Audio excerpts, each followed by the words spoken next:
இஞ்சி ரசம் செய்ய தேவையான பொருட்கள்: இஞ்சி அரைத்த ஜூஸ் 1/4 கப், தக்காளி 3 துண்டுகளாக நறுக்கி கொள்ளவும், பருப்பு தண்ணீர் 1½ கப், ரசப்பொடி 2 டீஸ்பூன், பெருங்காயத்தூள் அரை டீஸ்பூன், பச்சை மிளகாய் 2, மஞ்சள் தூள் அரை டீஸ்பூன், கடுகு 1 டீஸ்பூன், கருவேப்பிலை சிறிதளவு, பொடியாக நறுக்கிய கொத்தமல்லி தழை சிறிதளவு, எலுமிச்சம்பழச்சாறு தேவையான அளவு, நெய் 1 டேபிள் ஸ்பூன், உப்பு ருசிக்கேற்ப. இப்போ இந்த இஞ்சி ரசத்துக்கு தேவையான பொருள்லாம் பார்த்தோம் இல்லையா? நான் ஒரு கடாயில் கொஞ்சமாக தண்ணி ஊற்றி வச்சுருக்கேன். கிட்டத்தட்ட ஒரு 1½ கப் அளவுக்கு தண்ணி இருக்கும். இந்த தண்ணியில் நான் அடுப்பு பற்ற வைக்கல. இந்த தண்ணியில் ஒரு 3 தக்காளி கொள்கிற அளவுக்கு அதில் போட்டுக்கலாம். இதோட இதுக்கு தேவையான உப்பு, இந்த ரசத்துக்கே தேவையான உப்பு இதில் சேர்த்துடலாம். அப்புறம் மஞ்சள் தூள், பெருங்காயம். இப்போ இதை நான் கை வச்சு தான் கரைக்க போகிறேன். கை வச்சு கரைக்க பிரியப்படாதவங்க நீங்கள் ஒரு ஹேண்ட் பீட்டரோ அந்த மாதிரி எதுலையாவது வச்சுக்கோங்க. பட் அப்போதுலேருந்தே நம்ம இந்த கை வச்சு கரைச்சி அப்படி பண்ணுறது தான் பழக்கத்தில் வச்சுருக்கோம். அதனால் நான் பண்ணுறேன். அது பிரியப்படாதவங்க நீங்கள் மிக்சியில் அடிச்சுக்கலாம், அல்லது அந்த ஹேண்ட் மிக்சரில், ஹேண்ட் பிளெண்டர்னு சொல்கிறாங்களே, அதில் கூட அடிச்சுக்கலாம். நான் கை வச்சு கரைச்சிடுறேன். இதை ஃபுல்லாக கரைக்க முடியாது. இப்போ வர தக்காளிலாம் லேஸில் நசுங்கப்படுறதில்ல. அதனால் ஓரளவுக்கு அதை கரைச்சிட்டோன்னா கொதிக்கும் பொழுது தானாக வெந்து கொஞ்சம் வதங்கும்.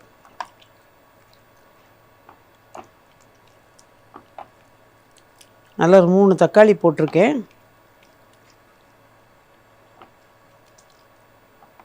அவ்வளோதான். இப்போ ஃபஸ்ட்டு நான் அடுப்பை பற்ற வச்சிடுறேன். இப்போ இதில் கொஞ்சம் இன்னும் ஒரு 1/2 கப்பு தண்ணி ஊற்றலாம். அவ்வளோதான். அதோட கூட கருவேப்பிலை கொஞ்சம், லாஸ்ட்டில் தாளிக்கிறதுக்கு கொஞ்சம் கருவேப்பிலை வச்சுக்கலாம். அப்புறம் 2 பச்சை மிளகாய் காணது இது. இப்போ இது எல்லாம் சேர்ந்து நல்லா ஒரு 5 நிமிஷம் கொதிக்க ஆரம்பித்தோன்னு தீயை கொஞ்சம் குறைச்சிடணும். ரொம்ப குறைக்கக்கூடாது, கொஞ்சம் குறைச்சிட்டு அது நல்லா கொஞ்சம் கொதிக்கட்டும். கொதிச்ச அந்த தக்காளி சாஃப்டானதுக்கு அப்புறமா நம்ம அதில் மற்றது எல்லாமே சேர்த்துக்கலாம். இதுக்கு இடையில பார்த்திங்கன்னா அது கொதிக்க ஆரம்பிக்கட்டும். இஞ்சியை நான் என்ன பண்ணியிருக்கேன், நல்ல ஒரு 1½ அங்குலம் துண்டு இஞ்சி எடுத்து, கனமான இஞ்சி அதை எடுத்து அதை தோல் சீவிட்டு ஒரு 1/4 கப்பு தண்ணி விட்டு நல்லா அரைச்சி வடிகட்டி இதை எடுத்து வச்சுருக்கேன். இப்போ இதை லாஸ்ட்டில் தான் ஊற்ற போகிறோம். லாஸ்ட்டில் ஊற்றும்போது பார்க்கலாம். இப்போ தெளிய வச்சு வச்சுருக்கேன். இந்த கீழே சுண்ணாம்பு ஃபுல்லாக இறங்கியிருக்கும், தெளிஞ்சு மேலே நம்ம ஊற்ற வேண்டியது தான். அதே மாதிரி இது நான் பண்ணுற ரசப்பொடி. இது பார்த்திங்கன்னா ஆக்சுவலாக ஒரு ஸ்பெஷலாக ஒரு ரசம் வைக்கிறோம், கல்யாண வீட்டு ரசம் அந்த மாதிரினா வறுத்து வைப்போம். ஆனால் அது நெதப்படி சமையலில் நான் இந்த பொடி தான் பண்ணி வச்சுக்கிறேன். நிறைய நிகழ்ச்சிகளில் சொல்லியிருக்கேன். அதே மாதிரி இந்த ஒரு பொடியை வச்சு தான் நான் இந்த ஆப்பிள் ரசம், பைனாப்பிள் ரசம், தக்காளி ரசம், எலுமிச்சம்பழம் எல்லா விதமான ரசமும் இதில் பண்ணுறோம். சாதாரணமாக வீட்டுக்கு டே டு டே நம்ம பண்ணுற ரசமும் இந்த பொடியை வச்சு தான். இதுக்கான அளவுன்னு கேட்டிங்கன்னா 1 கப்பு துவரம்பருப்பு அளந்து எடுத்துக்கிட்டோம் அப்படின்னா 1/2 கப்பு மிளகு தலை தட்டி, 1/2 கப்பு சீரகம் குபிச்சு. ஸோ சீரகம் கொஞ்சம் அதிகமாக. இப்போ இது கொதிக்க ஆரம்பித்து தீயை கொஞ்சம் குறைச்சிடுறேன். ஸோ 1 கப்பு துவரம்பருப்புக்கு தலை தட்டி, 1/2 கப்பு மிளகு, 1/2 கப்பில் குபிச்சு அளந்த சீரகம், இது 3 மெயின். இதோட கூட ஒரு 15லேருந்து 18 காஞ்ச மிளகாய். பெருசாக நீளமாக இருந்ததுன்னா 18 போதும். கொஞ்சம் குட்டையாக சின்னதாக இருந்ததுன்னா 20 மிளகா எடுத்துக்கோங்க. ஆனால் கட்டாயம் 12லேருந்து இது காரத்தை பொறுத்து. உங்களுக்கு அவ்வளோ காரம்லாம் வேண்டாம்னு நினச்சிங்கன்னா 12 காஞ்ச மிளகா எடுத்திங்கன்னா போதும். காம்பை கிள்ளிட்டு இது எல்லாத்தையும் ஒன்றா சேர்த்து மிக்சியில் அரைச்சிக்கணும். வறுக்கணும்னு கிடையாது. இதை காய வச்சு எடுத்து வச்சு அப்படிலாம் கிடையாது. நான்லாம் நினச்ச நேரத்தில் இது இப்போ நான் 1 கப்பு பண்ணேன்னா எனக்கு ஒரு 20-25 நாள் வரும். அந்த 20 நாள் வந்ததுக்கப்புறம் திருப்பி நான் புதுசாக பொடி பண்ணிப்பேன். அதனால் இது மழை நேரம், வெயில் நேரம்னு பார்க்கவும் தேவையில்லை, வறுக்கணும்னு தேவையில்லை. இந்த மாதிரி பண்ணி தான் வச்சுக்கிறது. இதில் விதவிதமாக நம்ம ரசம் வைக்கலாம். ஒரு எக்ஸாம்பிளுக்கு ஒரு ரசம் சொல்கிறேன், நீங்கள் அதை வச்சு பார்த்துங்க. இன்றைக்கி நான் பண்ணுறது இந்த கொதிக்க விட்டு பண்ணுறோம். பொதுவாக நாங்கள் வீட்டில் என்ன பண்ணுறோம், ஆப்பிள் ரசம்னா கூட ஒரு கிண்ணத்தில் தண்ணியை ஊற்றிட்டு தக்காளி, கருவேப்பிலை, கொத்தமல்லி, உப்பு, ஒரு பச்சை மிளகாய் எல்லாம் போட்டு நல்லா கரைச்சிடுவோம். கரைச்சிட்டு அதுக்கப்புறமா வெறும் கடுகை மட்டும் நெய்யில் தாளித்து அதை தூக்கி ஊற்றிடுவேன். ஊற்றி நல்லா கொதி வரும்பொழுது கொதித்து நுரக்கட்டி வருது இல்லையா, இதில் பருப்பு தண்ணி மறந்துட்டேன், பருப்பு தண்ணியோடு சேர்த்து தான் நம்ம இதை எத்தனையும் கரைச்சிக்கணும். பருப்பு தண்ணி, தக்காளி, அதோட கூட கருவேப்பிலை, கொத்தமல்லி, பெருங்காயம், மஞ்சள் தூள், பச்சை மிளகாய் எல்லாம் சேர்த்து நல்லா கரைச்சி நெய்யில் கடுகு தாளித்து கொட்டி அதை அப்படியே தூக்கி ஊற்றி அந்த நுர கூடி வரும் பொழுது ஆப்பிள் பண்ணுறதா இருந்தால் ஆப்பிள் பொடியாக கொஞ்சம் நறுக்கி வச்சுக்கோங்க, கொஞ்சத்தை அரைச்சி வச்சுக்கோங்க விதை நீக்கி. அந்த அரைச்ச விழுதையும் போட்டு அந்த பொடியாக இருக்கிறதையும் போட்டுட்டு பொடியை நறுக்கினதையும் போட்டுட்டு இந்த பொடியும் போட்டு உடனே ஆஃப் பண்ணி இறக்கிடணும். அப்புறமா எலுமிச்சம்பழத்தை புழிஞ்சிக்கணும். இதுவே பைனாப்பிள் ரசத்துக்கும் அதே மாதிரி இறக்க போகிற போது அந்த ஜூஸையும் ஊற்றி அதுக்கப்புறம் பொடியாக நறுக்குன்னு பைனாப்பிள்.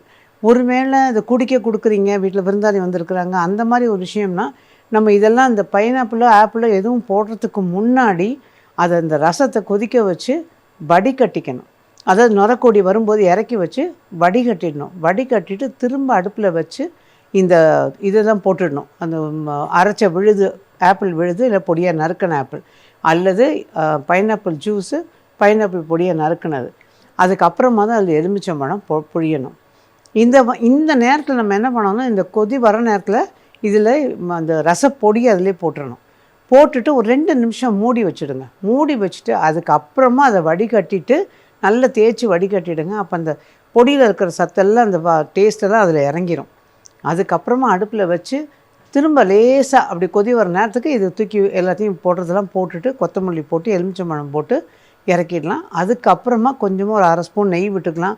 கடுகு வேணும்னு நினைக்கிறவங்க அதில் கொஞ்சோண்டு கடுகு திரும்ப பொரித்து கொட்டிக்கலாம். இதுதான் நாங்கள் தினப்படி பண்ணுற ரசத்தில் வந்து எல்லாத்துக்குமே இந்த பொடி தான். அதே மாதிரி தினப்படி வீட்டில் பண்ணுற ரசம்னு பார்த்திங்கன்னா இது எல்லாத்தையும் ஒன்றா போட்டு கரைக்கணும்னு சொன்னேன் இல்லையா, அதே கரைச்சிக்கிட்டு பூண்டையும் 2 தட்டி அதில் போட்டுவிடுவோம். கடுகு வெந்தயம் தாளித்து இதை தூக்கி ஊற்றி ஒரு கொதி வரும்போது பொடியும் போட்டு இறக்கி ஆஃப் பண்ணிவிடுவோம். ஸோ இது தினப்படி பண்ணுற ரசம். அதுக்கும் இது தான். ஸோ பொடி வந்து நல்ல டேஸ்டியாக ரொம்ப நல்லாயிருக்கும். நீங்களும் அதை ட்ரை பண்ணி பாருங்கள். இப்போ இது கொதி வருது இல்லையா, இந்த நேரத்தில் இதில் ரசப்பொடியும் போட்டு ஒரு கொதி விடலாம். இது இந்த மாதிரி வைக்கிற ரசம், அதுக்கும் இந்த பொடி தான்.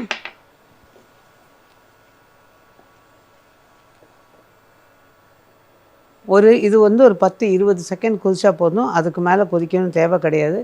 பருப்பு தண்ணி, துவரம் பருப்பு வேக வச்சு அந்த தண்ணி எடுத்து வச்சுருக்கேன், அந்த தண்ணி இதில் ஊற்றிடலாம்.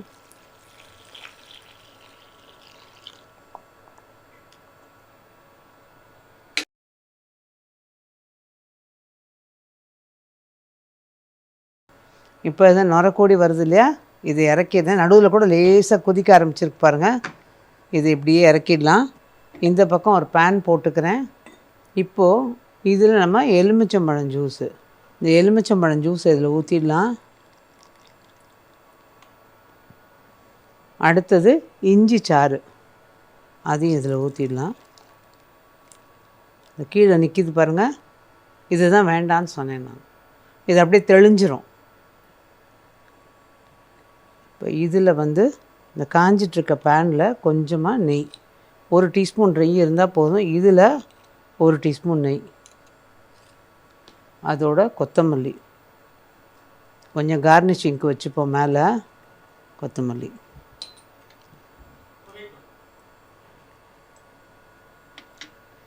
நெய் கொஞ்சம் காஞ்சதும் கடுகு,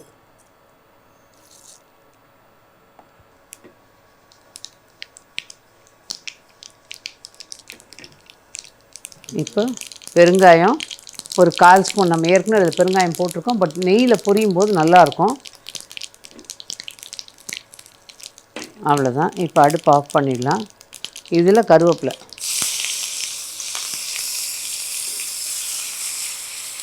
இப்போ இதில் தூக்கி அதை அப்படியே ஊற்றிடுங்க.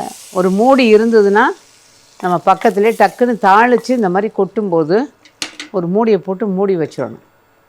இப்போ ஒரு 5 நிமிஷம் கழித்து எடுத்துங்க. ஸோ இப்போ இதெல்லாம் ரெடி ஆயாச்சு. இப்போ பார்த்திங்கன்னா தெரியும், நல்லா ஒரு கலக்கி விட்டுட்டு சுட சுட எடுத்து குடிச்சிக்கிட்டாலும் சரி, அல்லது சாதம் ஆனால் இந்த ரசம் சாதத்துக்குலாம் நல்லா குழைவாக இருக்கணும் சாதம். துளி நெய் விட்டு நல்லா பிசைஞ்சிட்டு இந்த ரசத்தை வடிகட்டி அதில் ஊற்றி நல்லா கலந்துட்டு ஒரு பவுலில் வச்சு நல்ல கொட்டுற மழையிலையோ நல்ல குளிர்லையோ உட்காந்துக்கிட்டு அந்த சுட சுட சாப்பிட்டுட்டு கூடவே ஒரு உருளைக்கிழங்கு கறி அல்லது வத்தலோ அப்பளமோ கடித்து சாப்பிட்டு பாருங்கள். அவ்வளோ சுகமாக இருக்கும். அதுவும் இந்த இஞ்சியெல்லாம் சேரும்போது வயிற்றுக்கு அப்படியே சூடாக இறங்கும்போது அவ்வளோ சுகமாக இருக்கும். ஸோ ட்ரை பண்ணி பாருங்கள். இப்போ இது வந்து ஒரு டிஸ்ப்ளே பவுலில் எடுத்துடலாம்.